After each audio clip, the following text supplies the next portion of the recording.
you want someone, I think, in a relationship that you can spar with. And it's partly because you have hard problems to solve.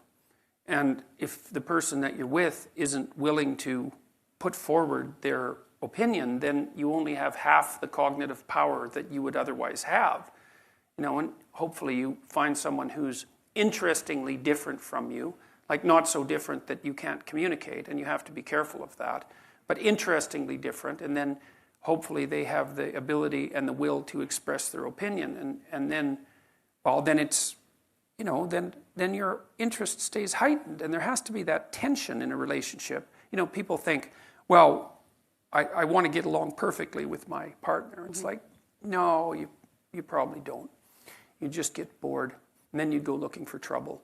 And so you want a little bit of trouble in the relationship, and a little bit of mystery, and a little bit of combativeness, and the ability to exchange opinions forthrightly. And I trust her, which is a huge element. I mean, when we finally did decide to get together permanently, we were both in our later 20s. And, one of the things that I had learned by that point and insisted to her about was that we had to tell each other the truth.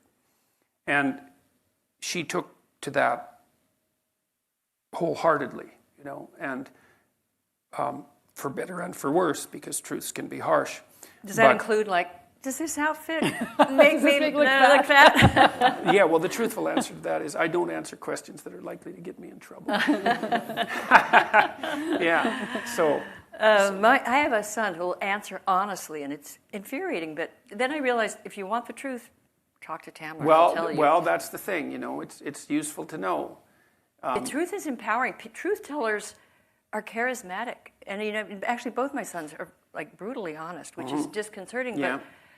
But I can see that it's made them very formidable, and because of people trust them and the friendships, and just it gives them and you've written a lot about this. Well, if I tell my wife that she looks good in an outfit, she knows that I mean it.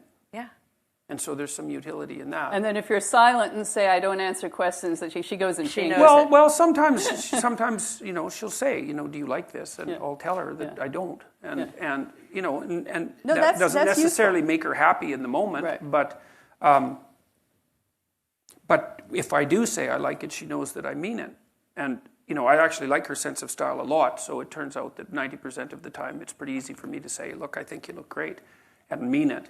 Mm-hmm. And, she's a fairly harsh standard bearer too. Like she's insisted that I stay in whatever reasonable physical shape I happen to be in.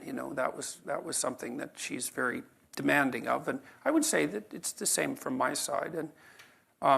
And we've been good at negotiating, which is, what do you want from a partner fundamentally? What do you want and need? I mean, the first thing is that, well, hopefully, like I said, you're blessed with the fact that you find each other attractive. And I think it's very difficult for the relationship to begin or proceed or sustain itself without that. But having that, then what do you want? Well, you want someone that you can trust. You want someone that you can build a view of the future with. And you want someone that you can negotiate with. And that's very hard to negotiate with people because they have to tell you what they think. They have to know what they want or figure it out. They have to tell you what they want. They have to be satisfied when they get what they want, which is also a very difficult thing to manage. And you have to continually update that because your life goes through different stages. And your attraction wanes, as we all know at our stage of life, not fatally necessarily. Speak for yourself. but you will go. I mean, you will not be 25 forever. So that has to be renegotiated. Yeah, well, and you have to work at that too, right. And that's something that people also don't understand because they tend to think that, well, that all romantic interaction should be spontaneous. It's like, well, if that's your theory, then you might as well just give up right now if you're going to get married because the only reason you can think that is because you don't have enough responsibility to make romantic entanglement virtually impossible. And what happens when you're married, especially when you have little kids, is that and you both have a job, let's say, is you're so busy that the probability that you're going to find time for spontaneous mutual interaction decreases to 0. And so if that's what you're hoping for, then you're never going to have it. And so what you have to do is you have to make time for each other. And, if you're dating, when you're establishing a relationship, well, you put some effort into it. You decide that you're going to go out for dinner and you dress up to some degree and, you try to present yourself to each other in some halfway mutually acceptable manner. And you hope that there's going to be a positive consequence of that you're going to find each other attractive. But then people somehow think that once they're married that the same amount of effort isn't necessary, and that's wrong. I would say more effort is necessary on the same front. And you have to think it through. It's like, if you don't want to be bitter about the intimate element of your relationship, how much time do you have to spend together each week? And my rule of thumb, sort of derived from clinical observations, is that you need to spend 90 minutes a week with your partner talking. And that means you're telling each other about your life and staying in touch, so that you each know what the other is up to. And you're discussing what needs to be done to keep the household running smoothly. And you're laying out some mutually acceptable vision of how the next week or the next months are going to go together, right? So that keeps your narratives locked together like the strands in a rope. You need that for 90 minutes or you drift apart. And you need to spend intimate time together at least once a week and probably more like twice.